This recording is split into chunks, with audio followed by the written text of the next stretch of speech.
Hello friends, welcome to my channel back to the basics. दोस्तों, हमारे चैनल का एक ही लक्ष्य है, to clear UPSC examination without any fear and to remove this fear we do lots of hard work. दोस्तों, मेहनत करने से कौन सा कार्य आसान नहीं हो जाता है। और अगर आप भी सही डायरेक्शन में सही अमाउंट ऑफ मेहनत करते हैं तो आपके लिए भी यूपीएससी एग्जामिनेशन निकालना बहुत डिफिकल्ट नहीं रह जाएगा। हालांकि ये बहुत आसान कार्य भी नहीं है, इसलिए मेहनत आपको बहुत ज़्यादा करना होगा। तो दोस्तों, इसी मेहनत की श्रृंखला में हम लोग topic wise subject wise MCQ solve करा रहे हैं, जो जिस जिस चीज़ ने मुझे अभी तक यूपीएससी प्रीलिम्स को बार बार क्लियर करने में काफ़ी हेल्प किया है। क्योंकि मैंने काफ़ी एमसीक्यू सॉल्व किए हैं दोस्तों, अलग अलग रिसोर्सेज से, अलग अलग सब्जेक्ट्स के, जिसके कारण मेरा हर बार प्रीलिम्स आसानी से क्लियर हो जाता है। इसीलिए मैं सोचा कि क्यों ना आप लोगों को भी मैं एमसीक्यू सॉल्व कराऊँ। और अभी हमारा आर्ट एंड कल्चर का एमसीक्यू चल रहा है। इसके पहले history, geography, polity and economy, ये मेजर सब्जेक्ट्स के एमसीक्यूज ऑलरेडी हो चुके हैं। तो उसको भी आप जाकर के चैनल पर देख सकते हैं। अगर आप चैनल पर नए हैं तो सबसे पहले आप सब्सक्राइब करके बेल आइकन दबा लीजिए, ताकि रेलिवेंट कंटेंट्स आपको डायरेक्टली मिल सकें। दोस्तों, आज का हमारा टॉपिक है Indian music and Indian puppetry part one. इसको दो पार्ट में हम लोग लाएंगे, ठीक है। छोटा छोटा हम लोग वीडियोस रखेंगे ताकि आपको समझने में ज़्यादा प्रॉब्लम ना हो। मेरा नाम है आनंद मोहन। चलिए स्टार्ट करते हैं आज का वीडियो। दोस्तों, फर्स्ट क्वेश्चन है, कंसीडर द फॉलोइंग पेयर्स। तो इन पेयर्स को कंसीडर करिए। म्यूजिकल ट्रेटीज, बेसिकली म्यूजिक के ऊपर जो बुक्स हैं वो लिखे गए हैं इधर, संगीत रत्नाकर, नाट्यशास्त्र और बृहद देसी। और इधर ऑथर्स के नेम लिखे हुए हैं। आपको बताना है कि कौन कौन सा पेयर सही है। तो पहली बात तो यह है कि भरत मुनि ने संगीत रत्नाकर नहीं लिखे, भरत मुनि ने लिखे नाट्यशास्त्र।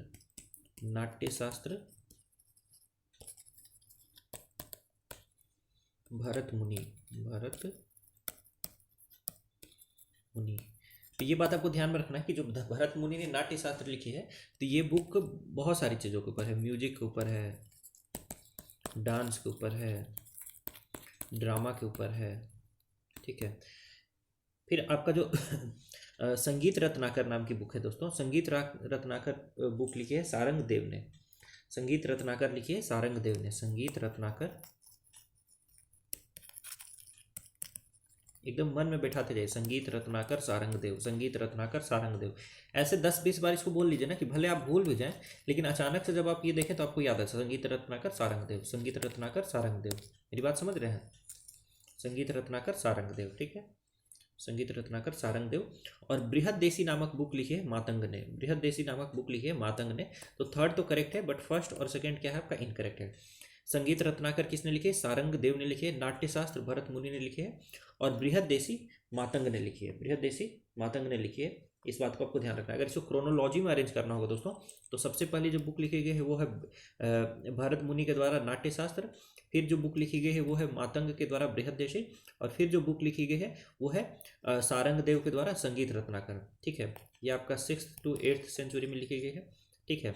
और ये संगीत रत्नाकर लिखी गई है आपका लगभग 13th सेंचुरी में।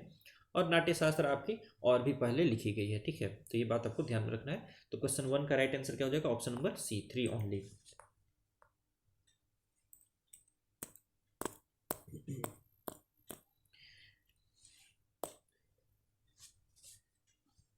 देखिए दोस्तों, क्वेश्चन नंबर 2 है, raga and rasa are two important components of the Indian classical music, ठीक है।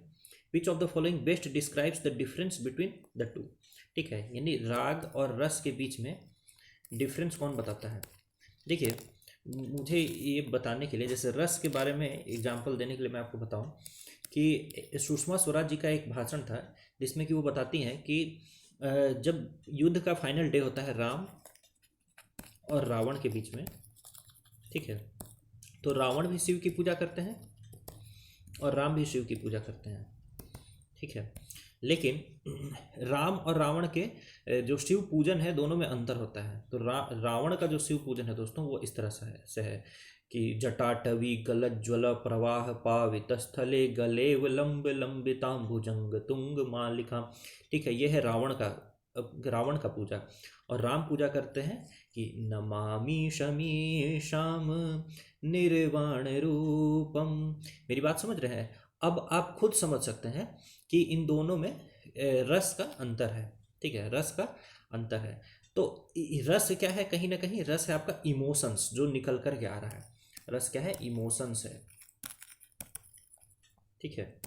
और उस इमोशंस को प्रेजेंट करने के लिए जो मेलोडी का यूज किया जा रहा है, टाटवी गलत ज्वला डडम डडम डडम डडम, तो ये सारा चीज जो है, जो मेलोडी का यूज किया जा रहा है वो है आपका राग, ठीक है, वो है आपका राग, ठीक है। तो समझ लीजिए कि राग क्या है, राग is a subtle and aesthetic melodic form, ठीक है। राग क्या है, मेलोडिक मेलोडिक फॉर्म है। वाइल रस क्या है, रस इज ए इमोशंस, रस क्या है, emotions which are evoked through it. तो क्वेश्चन 2 का राइट आंसर क्या हो जाएगा, option number D, option number D.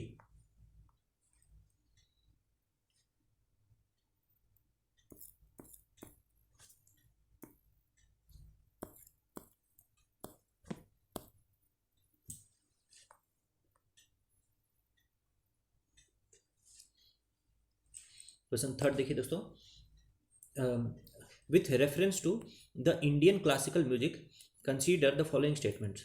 तो इंडियन क्लासिकल म्यूजिक के रिस्पेक्ट में आपको स्टेटमेंट्स दिया हुआ है और इनकरेक्ट स्टेटमेंट आपको आइडेंटिफाई करना है दोस्तों।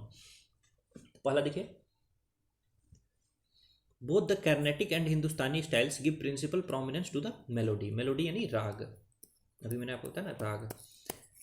मेलोडी चॉकलेटी क्यों है दोस्तों मेलोडी चॉकलेटी क्यों है, बताइए क्यों है, ये आपके लिए एक इंपॉर्टेंट क्वेश्चन है जिसका आप आंसर कर सकते हैं। खैर, तो both the Carnatic and Hindustani styles give principal prominence to the melody, तो यस, दोनों ही राग को इंपॉर्टेंस देते हैं, तो पहला स्टेटमेंट आपका बिल्कुल करेक्ट है। दूसरा देखिए, veena mridangam and mandolin are musical instruments of Hindustani music. आपको पता होना चाहिए कि वीणा मृदंगम और मैंडोलिन जो है कर्नाटिक म्यूजिक के इंस्ट्रूमेंट्स हैं, और हिंदुस्तानी म्यूजिक में बजता है सितार, तबला, सारंगी, संतूर। हिंदुस्तानी म्यूजिक में क्या बजता है, सितार, तबला, संतूर, सारंगी, ठीक है। और वीणा मृदंगम मैंडोलिन जो है वो कर्नाटिक म्यूजिक में बजता है, तो दूसरा तो इनकरेक्ट है। तीसरा देखिए, Hindustani music has only one prescribed style of singing whereas in Carnatic style several sub styles are present. देखिए, घराना सिस्टम, सब स्टाइल का मतलब क्या हुआ, घराना, घराना कहाँ फेमस है, आपका हिंदुस्तानी म्यूजिक में, ठीक है, ना कि कर्नाटिक म्यूजिक में। जैसे डागरी घराना, बेतिया घराना, ठीक है, ये सब कहाँ हिंदुस्तानी म्यूजिक में है, ना कि कर्नाटिक म्यूजिक में। कर्नाटिक म्यूजिक में लगभग लगभग एक ही स्टाइल है, लेकिन हिंदुस्तानी म्यूजिक में दोस्तों घराना सिस्टम है। तो थर्ड स्टेटमेंट आपका गलत है, ठीक है। तो इनकरेक्ट आपका पूछा जा रहा है, तो 2 and 3 are incorrect, option number B, ठीक है। याद रखिएगा, जो सब स्कूल्स बोला जा रहा है यानी घराना सिस्टम, वो हिंदुस्तानी म्यूजिक में ज़्यादा है, ठीक है। कर्नाटिक म्यूजिक में ये घराना सिस्टम नहीं है आपका, ठीक है। तो थर्ड का right answer is option number B.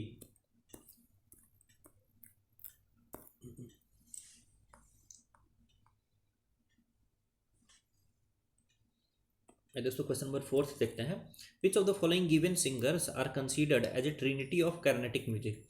Carnatic music के जो ट्रिनिटी है दोस्तों, ठीक है, ये तो आपको नाम एकदम याद रखना है, त्यागराज, श्याम शास्त्री, श्याम शास्त्री और मुथुस्वामी दीक्षितार, मुथुस्वामी दीक्षितार।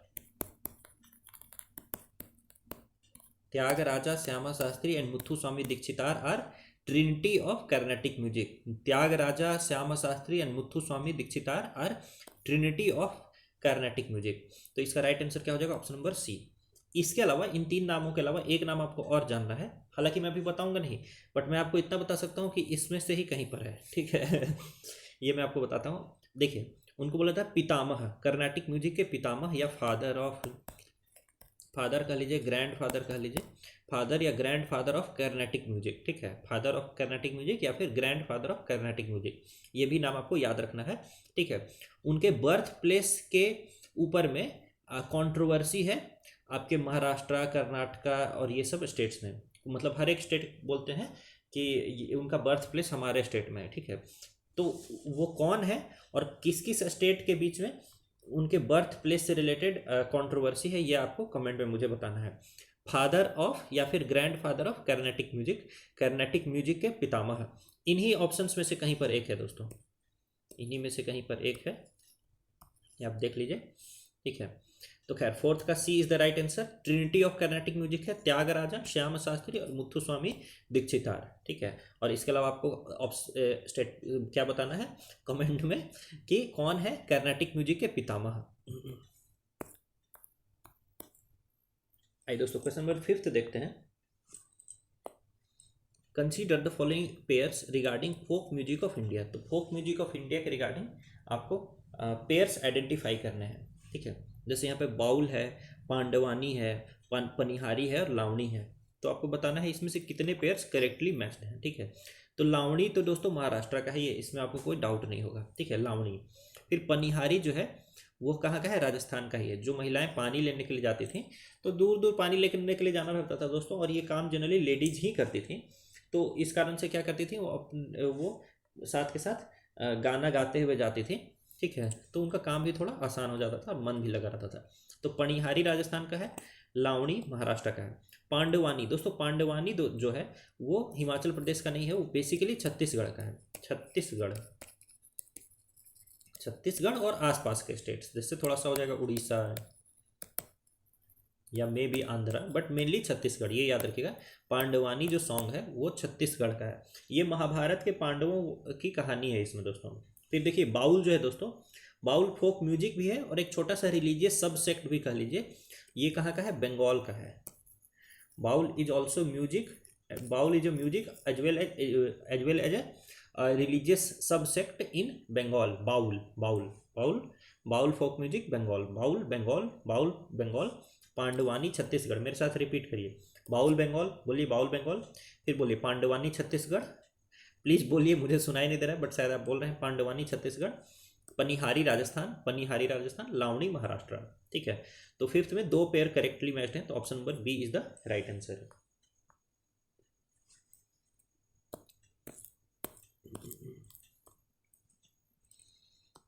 क्वेश्चन नंबर 6 देखते हैं दोस्तों।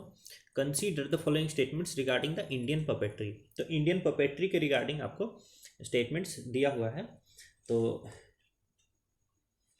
बताइए। The origin of puppetry can be found in Harappan in north as well as Sangam culture in south. बिल्कुल, तो नॉर्थ इंडिया में जो ओरिजिन है एकदम फर्स्ट बार जो पपेट का यूज का जो आपको एविडेंस मिलता है वो नॉर्थ इंडिया में हड़प्पन कल्चर मिलता है, क्योंकि यहाँ पर पपेट्स ही पाए गए हैं आपके, ठीक है। बड़े बड़े पपेट्स पाए गए हैं, जॉइंट्स भी है, जॉइंट सॉकेट्स भी है उस पपेट्स में, ठीक है। और फिर संगम लिटरेचर में जो बुक है शिलापदिकरम, ठीक है, शिलापदिकरम, ठीक है। अब शिलापदिकरम आप बता सकते हैं क्या इसको किसने लिखा है? चलिए मैं आपको बता देता हूँ कि शिलापदिकरम लिखा है इलांगो एडिगाल ने, इलांगो एडिगाल ने। और शिलापदिकरम में आपका कोवलम, कन्नगी और माधवी की कहानी है। आपको ये बताना है कि कोवलम और कन्नगी तो ये रहते हैं, हस्बैंड वाइफ रहते हैं, और कोवलम की एक ऐसे गर्लफ्रेंड टाइप की रहती है माधवी। तो कोवलम और माधवी की बेटी जो होती है उसकी कहानी किस बुक में लिखी गई है और उस बुक के लिखने वाले कौन है, ठीक है। कोवलम और माधवी की जो बेटी की कहानी है वो किस बुक में लिखी गई है और उसके ऑथर का क्या नाम है, ठीक है। तो ये दोस्तों याद रखिएगा कि जो संगम लिटरेचर है जिसमें कि बुक है शिलापदिकरम, वो साउथ इंडिया में पपेट्री का सबसे पहला रिसोर्स माना जाता है, ठीक है। तो पहला स्टेटमेंट बिल्कुल आपका करेक्ट है। दूसरा देखिए, कठपुतली is a form of shadow puppetry. कठपुतली दोस्तों है आपकी स्ट्रिंग पपेट्री, ना कि शैडो पपेट्री। आपको क्या करना है ना, 4 टाइप की पपेट्री है, स्ट्रिंग पपेट्री, ठीक है, शैडो पपेट्री, फिर रॉड पपेट्री, ठीक है, string puppetry, shadow puppetry, rod puppetry और एक और पपेट्री होती है, ठीक है। तो इन चारों टाइप के पपेट्री का नाम लिख करके उस ये टाइप्स लिख करके उसके नीचे अलग अलग नेम्स और वो किस किस स्टेट के हैं, बस इतना एक पेज में आपको पपेट्री का नोट्स आपका बन जाएगा। ये आप बना लीजिए, आपके लिए बहुत हेल्पफुल होगा, ठीक है। तो कठपुतली इज ए फॉर्म ऑफ क्या है, स्ट्रिंग पपेट्री फ्रॉम राजस्थान।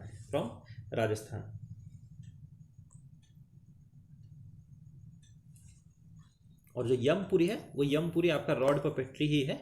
और यमपुरी कहाँ से है दोस्तों? बिहार से है। तो यमपुरी वाला पार्ट तो सही है, लेकिन कठपुतली वाला पार्ट गलत है। कठपुतली शैडो पपेट्री नहीं है, कठपुतली है आपकी स्ट्रिंग पपेट्री। और यमपुरी क्या है? यमपुरी रॉड पपेट्री है। यमपुरी किस स्टेट से है? तो यमपुरी है आपकी बिहार से। तो सेकेंड स्टेटमेंट तो क्या है आपका? इनकरेक्ट है दोस्तों। तो सिक्स का राइट आंसर क्या हो जाएगा? यहाँ इनकरेक्ट ही पूछा जा रहा है, तो ऑप्शन नंबर बी, 2 ओनली।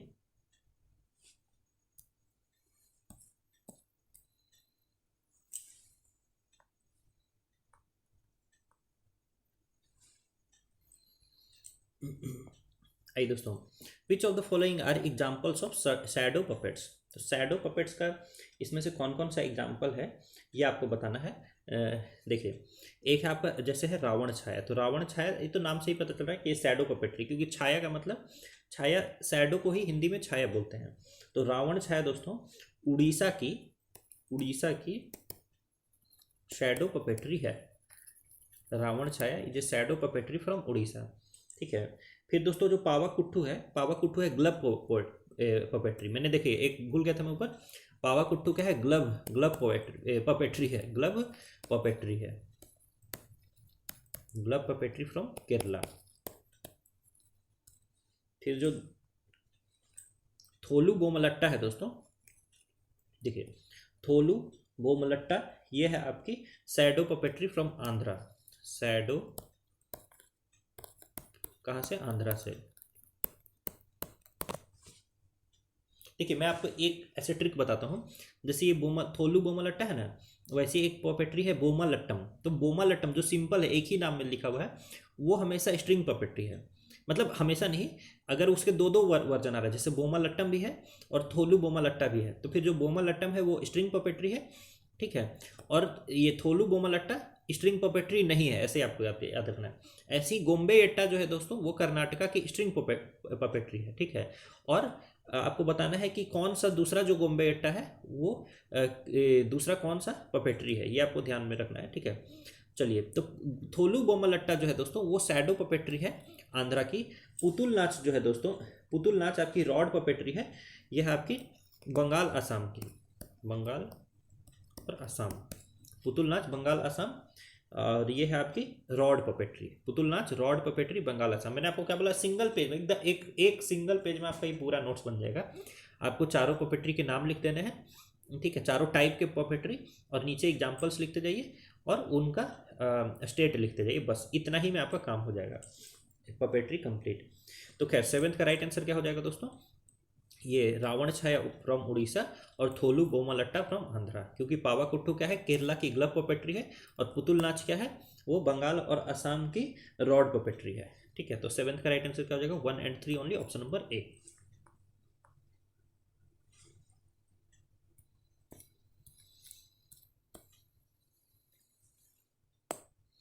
आइए दोस्तों, क्वेश्चन नंबर 8 देखते हैं। यह पूछ रहा है which of the following are the features of string puppetry? तो स्ट्रिंग पपेट्री के इनमें से कौन कौन से फीचर्स हैं, और select the correct answer using the code given below. तो नीचे के कोड से यूज करके आपको इनका करेक्ट आंसर बताना है। ठीक है।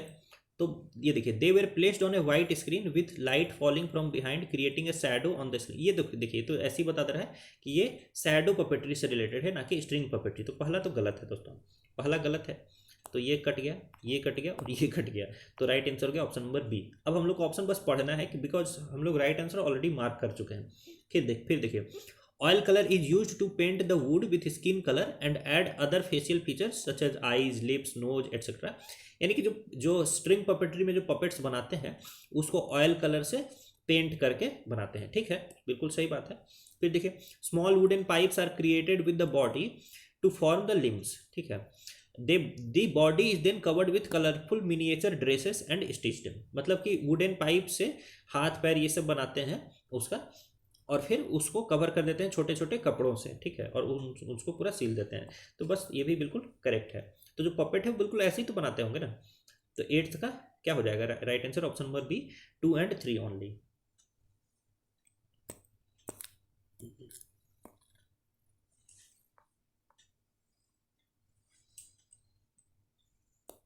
आइए दोस्तों, क्वेश्चन नंबर 9 देखते हैं।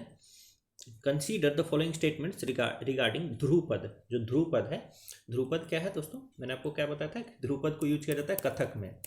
कथक जब डांस होता है तो ध्रुपद म्यूजिक बजता है, ठीक है। और ये एक हिंदुस्तानी स्टाइल का क्लासिकल म्यूजिक है, हिंदुस्तानी स्टाइल का क्लासिकल म्यूजिक है। आइए देखते हैं। It is one of the oldest and grandest form of Carnatic classical music, पहले ही गलत हो गया। And find its mention in Natyashastra. तो देखिए सबसे बड़ी बात यह है कि नाट्यशास्त्र में मेंशनड है, लेकिन ये हिंदुस्तानी क्लासिकल म्यूजिक है, ना कि कर्नाटिक क्लासिकल म्यूजिक है। तो फर्स्ट स्टेटमेंट आपका इनकरेक्ट है। दूसरा देखिए, although Dhrupad consolidated its position as a classical form of music in the 13th century, it reached its zenith in the court of emperor Muhammad Shah. देखिए आपको ये बात पता होना चाहिए कि ध्रुपद के एक फेमस सिंगर थे जिनका नाम है स्वामी हरिदास, और एक और जो मोस्ट फेमस सिंगर थे उनका नाम है तानसेन, ठीक है। और ये दोनों किसके कोर्ट में थे, ये दोनों थे आपके अकबर के कोर्ट में।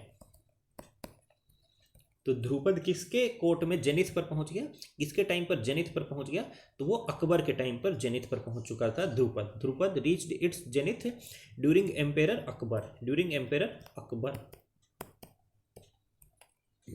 ठीक है। तो सेकेंड स्टेटमेंट रॉन्ग है।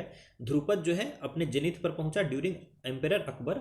अकबर के कोर्ट में जो सिंगर्स हैं स्वामी हरिदास और तानसेन, ये मोस्ट फेमस सिंगर्स रहे हैं अभी तक के आपके ध्रुपद स्टाइल के। तो सेकेंड स्टेटमेंट तो आपका क्या है, गलत है।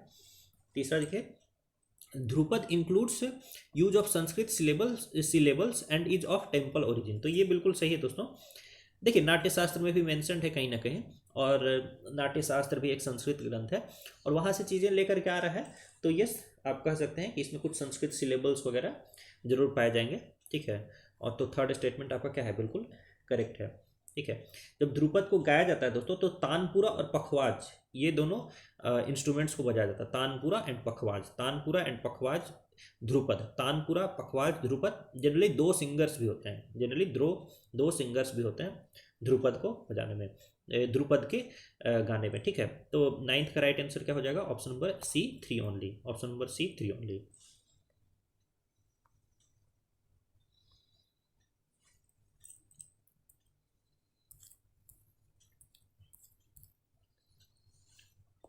आई क्वेश्चन नंबर 10th देखते हैं। Consider the following statements about Indian puppetry, ठीक है। तो जो इंडियन पपेट्री के रिगार्डिंग हम लोग को स्टेटमेंट्स हम लोग देख रहे हैं, ठीक है। तो देखिए, the excavation sites at Harappa and Mohenjodaro have yielded puppets. ये तो हम लोगों ने ऊपर ही बताया कि नॉर्थ इंडिया में जो पपेट्री का ओरिजिन हड़प्पन कल्चर को ही माना जाता है, क्योंकि वहाँ से हम लोग को पपेट्स मिले हैं। तो पहला स्टेटमेंट तो बिल्कुल करेक्ट है। दूसरा देखिए, the earliest written reference to puppetry is found in the Tamil classic Tirukkural. ये तो गलत है, मैंने आपको क्या बोला, कौन से तमिल क्लासिक, शीलापतिकरम, ठीक है, रिटेन बाय इलांगो अडिगाल। इस शीलापतिकरम का जो सीक्वल है उसका मैंने आपसे नाम पूछा था, और आपसे ये भी पूछा था कि शीलापतिकरम के सीक्वल का के ऑथर कौन है। तो खैर दूसरा स्टेटमेंट तो आपका रॉन्ग है। तीसरा देखिए, Gombeyatta and Bommalattam are examples of shadow puppetry. तो मैंने आपको क्या बताया था कि जब भी ऐसा है, ये बोम्मलट्टम का एक और वर्जन क्या है, थोलू बोम्मलट्टा, ठीक है। तो थोलू बोम्मलट्टा कोई और पपेट्री हो सकती है, लेकिन ये सिंगल नेम हमेशा क्या है, आपकी स्ट्रिंग पपेट्री है, ये आपको याद रखना है, ठीक है। तो गोम्बेयट्टा आपकी स्ट्रिंग पपेट्री है कर्नाटका से, और बोम्मलट्टम आपकी स्ट्रिंग पपेट्री है कहाँ से, तमिलनाडु से, ठीक है। ये बात आपको ध्यान में रखना है। तो खैर, तो थर्ड स्टेटमेंट भी आपका क्या है, थर्ड स्टेटमेंट आपका रॉन्ग है। तो 10th का राइट आंसर क्या हो जाएगा दोस्तों, ऑप्शन नंबर ए, ओनली 1 जो है वो आपका करेक्ट स्टेटमेंट है।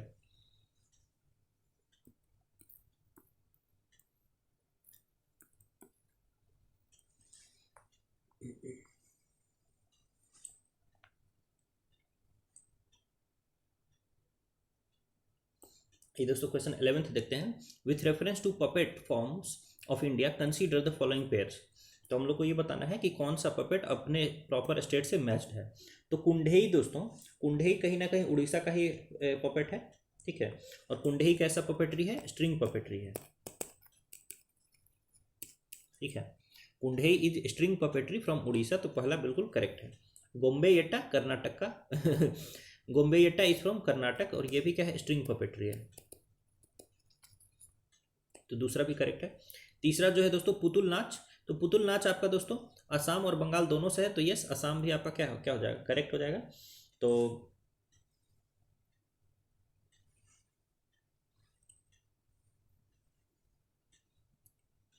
ठीक है, और पुतुल नाच है आपका रॉड पपेट्री, ये ध्यान में रखना आपको, पुतुल नाच इज ए रॉड पपेट्री।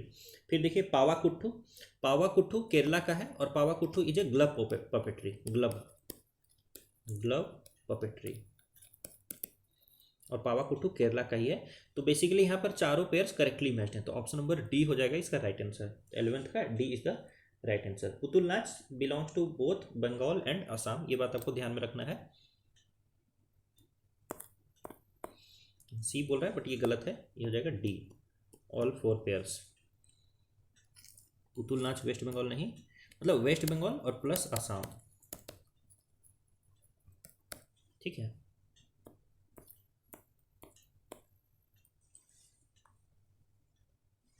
आइए दोस्तों क्वेश्चन नंबर 12 देखते हैं। With reference to Dhrupad music के रिस्पेक्ट में कंसीडर द फॉलोइंग स्टेटमेंट्स, आपको फॉलोइंग स्टेटमेंट्स को देखिए और करेक्ट स्टेटमेंट्स को आइडेंटिफाई करिए, ठीक है। तो पहला है statement, it is one of the oldest form of Carnatic music and also mentioned in नाट्य शास्त्र, ये हम लोगों ने ऑलरेडी देख लिया है कि जो ध्रुपद है वो नाट्य शास्त्र में मेंशनड है, यस है। क्या ये कर्नाटिक म्यूजिक का पार्ट है, नो, ये हिंदुस्तानी क्लासिकल म्यूजिक का पार्ट है, तो पहला स्टेटमेंट आपका रॉन्ग है। दूसरा देखिए, Swami Haridas and Tansen are associated with the dhrupad music and contemporary of Akbar, yes, मैंने आपको ऊपर ही बताया कि स्वामी हरिदास और जो तानसेन है वो दोनों अकबर के कोर्ट में गाया करते थे, ठीक है, और ये दोनों ही आपके ध्रुपद के एकदम सबसे बड़े सिंगर्स रहे हैं, इसी के कारण से अकबर के टाइम को माना जाता है the zenith of Dhrupad music, तो दूसरा स्टेटमेंट आपका करेक्ट है। तीसरा देखिए, ध्रुपद स्टार्ट्स विथ अला एंड ध्रुपद कॉम्पोजिशंस है 4 पार्ट्स और स्टैंजाज, जनरली जितने क्लासिकल म्यूजिक होते हैं दोस्तों तो उसमें आलाप होता ही है, रे ग म प ध नि सा नी ध प म ग रे सा, मतलब इस तरह से कुछ कुछ होता है, ठीक है। तो ये होता है अलाप, जिससे गले को अपने खोल दिया जाता है, जब अलाप कंप्लीट हो जाता है दोस्तों, तो जो ध्रुपद है उसमें टोटल 4 स्टैंजाज होते हैं। तो दूसरा स्टेटमेंट आपका बिल्कुल क्या है, ये तीसरा स्टेटमेंट आपका बिल्कुल करेक्ट है। तो 12th का राइट आंसर क्या हो जाएगा, option number B, 2 and 3 only, right?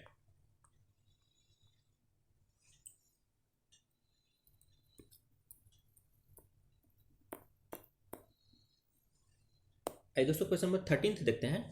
Which of the following is are similarities between Hindustani music and Carnatic music, तो यहाँ हिंदुस्तानी म्यूजिक है और कर्नाटिक म्यूजिक दोनों के बीच में सिमिलैरिटीज बताना है।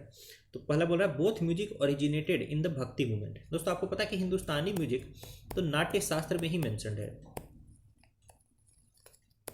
तो कहीं ना कहीं मुझे एग्जैक्ट पीरियड तो नहीं याद है, खैर आप मुझे बताइए कि नाट्य शास्त्र का टाइम पीरियड क्या है, लेकिन ये 1st century 2nd century BC से लेकर के 1st 2nd सेंचुरी AD के बीच का ही कुछ रहा होगा, बट फिर भी आप प्लीज़ मुझे कमेंट में बता दीजिएगा, मुझे अभी ध्यान में नहीं आ रहा है, ठीक है। लेकिन भक्ति पीरियड तो जो मूवमेंट है वो कहीं ना कहीं तमिलनाडु में जहाँ इसका बिगिनिंग हुआ है वहाँ भी ये 7th 8th सेंचुरी ऐसे करके बिगिन हुआ है और फिर जाकर के ये नॉर्थ इंडिया में आया है, ठीक है। तो भक्ति मूवमेंट से काफ़ी पहले से हिंदुस्तानी म्यूजिक का ओरिजिन हो चुका है, ठीक है। कर्नाटिक म्यूजिक का जो ओरिजिन है वो बिल्कुल भक्ति मूवमेंट में है, लेकिन हिंदुस्तानी म्यूजिक का ओरिजिन भक्ति मूवमेंट में नहीं है, वेदों में है इसका ओरिजिन, ठीक है। तो पहला स्टेटमेंट आपका रॉन्ग है, हिंदुस्तानी म्यूजिक का ओरिजिन कहाँ है, वेदों में है, और भक्ति मूवमेंट का ये कर्नाटिक म्यूजिक का ओरिजिन जो है आपका भक्ति मूवमेंट में है, तो first statement is wrong. Second देखिए, both have a deep association with religion, बिल्कुल, अब एक वेदों से ओरिजिनेट हो रहा है, एक भक्ति मूवमेंट से ओरिजिनेट हो रहा है, तो आप ऐसे ही कर सकते हैं कि दोनों जो है वो कहीं ना कहीं धर्म से तो जुड़े हुए ही हैं, ठीक है। तो क्वेश्चन नंबर 13 का राइट आंसर क्या हो जाएगा, option number B, 2 only is correct.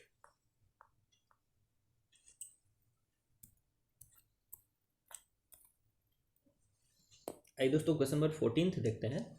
Consider the following statements about Amir Khusro, तो जो आमिर खुसरो है दोस्तों, ये आपको पता है कि जो खिलजी वंश है उस टाइम में ये था, ठीक है, और ये आपका एक सूफी संत थे, सूफी संत निजामुद्दीन औलिया, निजामुद्दीन औलिया। दिल्ली में एक स्टेशन भी है निजामुद्दीन के नाम से, तो वो इन्हीं के ऊपर रखा गया ये इस स्टेशन का नाम। तो जो निजामुद्दीन औलिया थे दोस्तों, उन्हीं के ये एक तरीके से चेले कह लीजिए, डिसाइपल, भक्त, ठीक है। तो आमिर खुसरो डिसाइपल थे निजामुद्दीन औलिया के, और किसके कोर्ट में थे, तो कहीं ना कहीं खिलजी कोर्ट में थे वो, ठीक है। अब देखिए इनके बारे में कहा जा रहा है कि Aamir Khusro is credited with the origin of qawwali. Yes, qawwali को ओरिजिनेट आमिर खुसरो ने किया है। ख्याल का भी ओरिजिन खुसरो ने किया है। तराना का भी ओरिजिन खुसरो ने किया है। ठुमरी, लेकिन ठुमरी का ओरिजिन खुसरो ने नहीं किया है दोस्तों। ठुमरी का ओरिजिन हुआ है नवाब वाजिद अली शाह, नवाब वाजिद अली शाह, जो कि अवध के नवाब थे, ठीक है। और इनके कोर्ट में ठुमरी का ओरिजिन हुआ है दोस्तों। ठुमरी इनके यहाँ गाती थी, जो वहाँ की तवाइफ, ठीक है, मतलब ये काफ़ी रिस्पेक्टफुल वर्ड है, हालांकि हिंदी सिनेमा में इस शब्द का दूसरा भी अर्थ लिया जाता है, लेकिन जो तवाइफ हुआ करती थी वही अवध के नवाब के कोर्ट में ये ठुमरी को गाया करती थी। वहीं से इस ठुमरी का ये हुआ है, ओरिजिनेट हुआ है, ठीक है। ये बात आपको ध्यान रखना है। Thumri the tawaifs of Nawab Wajid Ali Shah court in Awadh, ठीक है। बाकी कव्वाली ओरिजिन हुआ है khayal and tarana, originated by, created by Amir Khusro. तो फर्स्ट स्टेटमेंट आपका रॉन्ग है। दूसरा देखिए, he is also credited with the invention of sehtar and enriched Indian classical music by introducing Persian and Arabic elements in it। बिल्कुल सही बात है। जो सहतार है दोस्तों, इसमें टोटल 3 तार होते हैं, 1 2 3। तो सहतार को का इन्वेंशन आमिर खुसरो ने ही किया है, और इसके अलावा आपका उन्होंने पर्शियन और अरेबिक एलिमेंट्स भी इंडियन म्यूजिक में इंसर्ट किए। बिल्कुल सही बात है, क्योंकि मुस्लिम थे भी, और वो सूफी सेंट से थोड़े इंस्पायर्ड भी थे। तो एक तरीके से यहाँ से मिश्रण हो रहा है इंडियन और इस्लामिक एलिमेंट्स का, ठीक है। तो ये सेकंड स्टेटमेंट आपका करेक्ट है। तो 14th का राइट आंसर क्या हो जाएगा? Option number B, 2 only. Alright, इसी के साथ हम लोग 15th क्वेश्चन पर आ जाते हैं दोस्तों। ये हम लोग का आज का लास्ट क्वेश्चन रहेगा, ठीक है। और इतना ही क्वेश्चन हम लोग कल भी डील करेंगे, तो हमारा Indian music and Indian puppetry complete हो जाएगा। तो इस क्वेश्चन को आप लोग आंसर करेंगे। Alright, with reference to cultural history of India consider the following statements. तो इंडिया के कल्चरल हिस्ट्री से रिलेटेड आपको स्टेटमेंट बताना है कि Purandara Dasa is widely refer to as Pitamaha और father, grandfather of Carnatic music. ये आपको बताना है कि स्टेटमेंट करेक्ट है या इनकरेक्ट है। दूसरा देखिए, पुरंदर दास was a contemporary of Annamacharya. तो पुरंदर दास अन्नामाचार्य के जो है वो कंटेम्प्रेरी थे, समकालीन थे, उसी समय में थे। तो आपको बताना है करेक्ट है या इनकरेक्ट है। फिर तीसरा देखिए, Purandara Dasa composed sankirtans in praise of lord Venkateshwara. तो पुरंदर दास ने लॉर्ड वेंकटेश्वर के लिए संकीर्तन की रचना की। आपको बताना है ये करेक्ट है या इनकरेक्ट है। फिर अगला बताइए, Annamacharya compose the famous composition दास साहित्य। तो अन्नामाचार्य ने दास साहित्य की रचना की है। आपको बताना है कि सही है या गलत है, एंड अकॉर्डिंगली आप दोस्तों राइट आंसर मार्क करेंगे। तो इस तरीके से हमारा आज का सेशन हो जाता है कंप्लीट। अगर आपको ये अच्छा लगा है तो आप मेरे Telegram channel CSE with Anand Mohan से जुड़ सकते हैं। वीडियो को लाइक कर देना, वीडियो को शेयर कर देना, चैनल को सब्सक्राइब कर देना, ये आप लोगों के लिए ही बेनिफिशियल है। मिलेंगे आपसे एक और नए वीडियो में। आप सभी का बहुत बहुत धन्यवाद।